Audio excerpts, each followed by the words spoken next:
guys, for today's video, yo.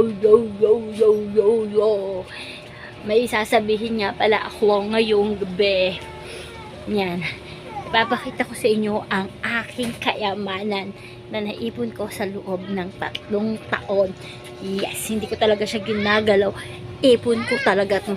3 taon ko na tong inipon.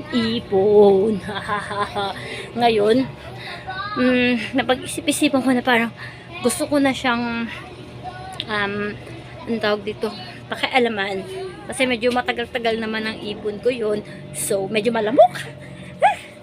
So, papakialaman ko na at ipapakita ko sa inyo guys ang aking ipon sa loob ng 3 taon. So guys, sa mga gustong makita kung magkano ako ano yung sinasabi kong kayamanan na ipon, so let's get it on.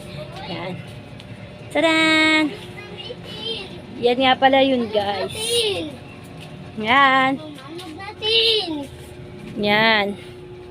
Ayan yun. Yan. So yun. Napakadaming labahan sa loob ng 3 taon. Yun guys ang aking ipon.